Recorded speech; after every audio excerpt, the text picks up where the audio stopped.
Good day and welcome to the dining room table. The White House press secretary, Jean-Pierre, is answering a question about a possible government shutdown. She is going to address who she thinks is at fault for the government if the government has a shutdown, and also what would be the effects of a government shutdown. Please subscribe, like, and share. Talking about the government shut. Yeah. So look, Yeah, I just Yeah. want to ask you, I know you've got people working on this, but, how severe, how significant do you think the impact would be if there is a shutdown? In the past, these things have been resolved in a few days. So, do you expect that it would have a significant impact, or do you think it would be something that could be rolled over? no, I appreciate this question because what House Republicans are doing is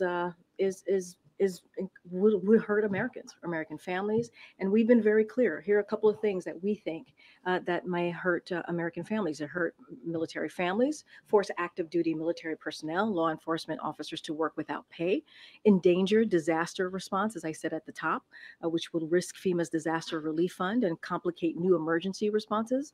As we know, FEMA has been very busy these past couple of months dealing with extreme weather, dealing with responses, undermine cancer and Alzheimer's research, that it will delay new clinical trials. That's what we'll see. If you think about eliminated Head Start slots for 10,000 kids, risk significant delays for travelers that we'll see across the country, with air traffic controllers and TSA officers would have to work without pay, undermine public health. Most EPA hazardous waste and drinking water inspections would stop, hurt small businesses. We're talking about SBA would not be able to approve new loans, and undermine food safety. So this is what we think the impacts of a shutdown might be. And look, again, this is something that they can fix.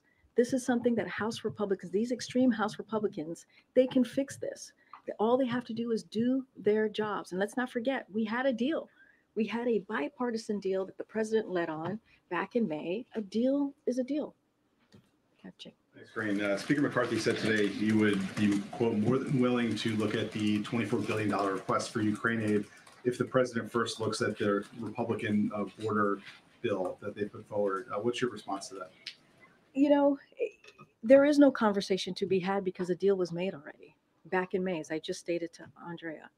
There was a deal that the speaker and the president came together on to move forward on behalf of the American people, that Republicans voted on, that Democrats voted on.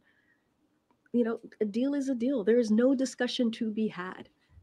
There's no discussion to be had. And I just am not going to negotiate from here, obviously, but we made a deal in May. We did. Something that American people want to see. They want to see both sides coming together, actually delivering on matters that are important to them. So this could be fixed by them, not by us. We made a deal already, and that was back in May. So it sounds like President Biden wants to include more money for Ukraine. You can see some of the other videos, and some electors are saying, well, we need to see some things done with immigration.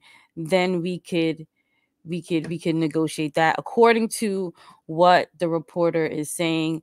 And White House press secretary Jean-Pierre is saying, we already had a deal is a deal. So there you have it. There may be a government shutdown if things are not worked out. And she outlined what could be the effects of a government shutdown. Please subscribe, like, and share. Until next time, peace.